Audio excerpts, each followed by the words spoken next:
Sanjam Chawla. I'm the tour manager for the Golden Chariot.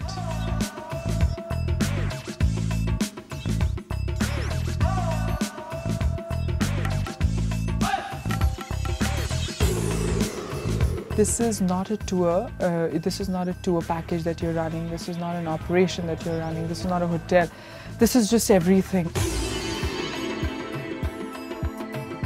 There are 2 restaurants, there's a bar coach, a business center. We have a gym so that travelers do not feel guilty eating, and we have a spa for men and women.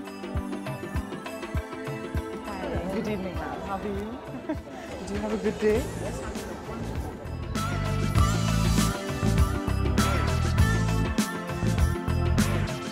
Storage has to be very precise. They do arrive with too much luggage and there's a space constraint, and then they look at us with, these are small. So I said, what did you expect on the train?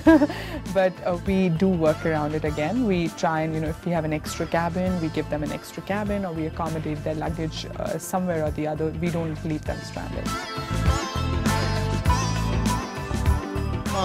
Executive chef of the luxury train Golden Chariot. Today I am going to show you the South Indian pancake.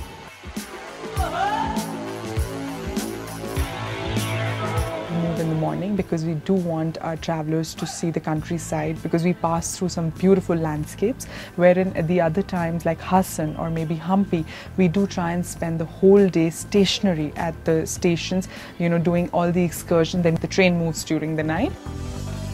The travelers, they get used to it. The first night is a little movement oriented, and they're a bit displaced because people generally go from the platform to their homes. Here people come back to a platform to sleep, so it's a bit odd for them. But eventually they get used to it. When they're coming back to the station, they feel okay, they're going back home.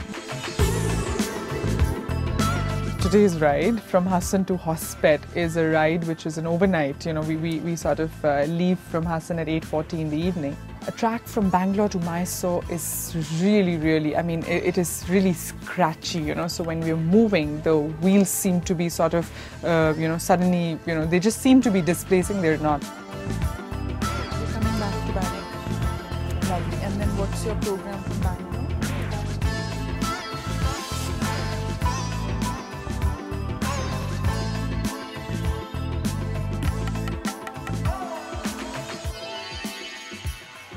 We have to have everything limited, but yet in abundance. We do have our particular stops like Mysore, where you get fresh vegetables, everything fresh that you can pick up, but then you don't end up getting while the train is moving. So yeah, it's unlike a hotel wherein you can just send somebody to the marketplace. Very small kitchen, you have to produce everything very fresh, and you have to keep the guests happy. We have had people go on excursions outside and them coming late, and you can't do anything, because a traveler or a client is never wrong. Even if there's another train that has to come, what the railways does is that they move us into a different platform, or they move us into a pit area, where the water filling and the gas checking and all the maintenance happen, that they move us there.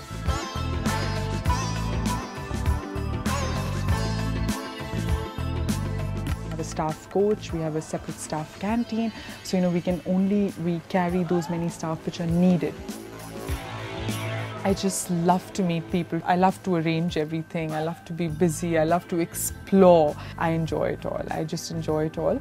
Yes, sometimes it does get, it does get hectic days. There are trips which are just too much because you have too much pressure, but that keeps coming and going. But overall, it's a lot of fun.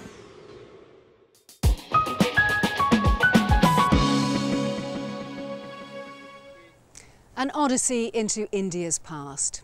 Now a journey to the legendary Galapagos Islands, one of the top adventure destinations in the world, where wildlife lovers spend over $100 million a year. But the pressures of tourism have taken their toll, and now new regulations are being introduced to reduce human impact, as John McIntyre reports.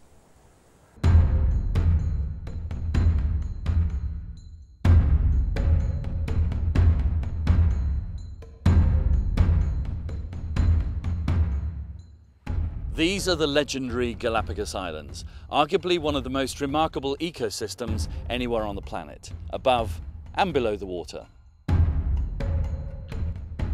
prehistoric-looking marine iguanas, sea lions, and of course the legendary giant tortoise.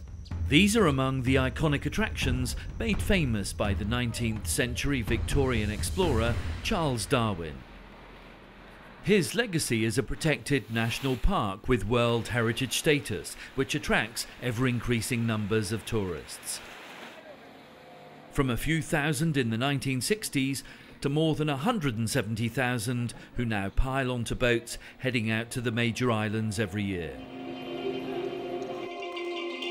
Concern about the integrity of habitats has led to new regulations. These include 15-day intervals between individual sites for land tours in protected zones. This is against a backdrop of conservation programs aimed at eradicating introduced or invasive species to ensure the long-term survival of native wildlife. None more famous perhaps than the 18,000 or so giant tortoises, which can live for more than 150 years. They remain an endangered species. But this new crackdown by the national park should in theory mean that encounters with man are far more sporadic. And that's good news, because this is all part of the plan to try to balance the demands of tourism and conservation.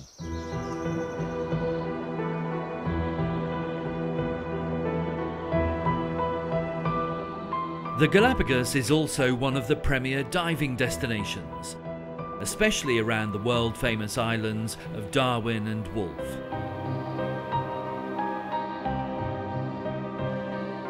Volcanic topography combined with powerful nutrient-rich currents create the perfect environment for a unique marine ecosystem. Walls of schooling hammerhead sharks are a major attraction. And despite the constant battles to stop illegal fishing, populations at these particular sites remain healthy.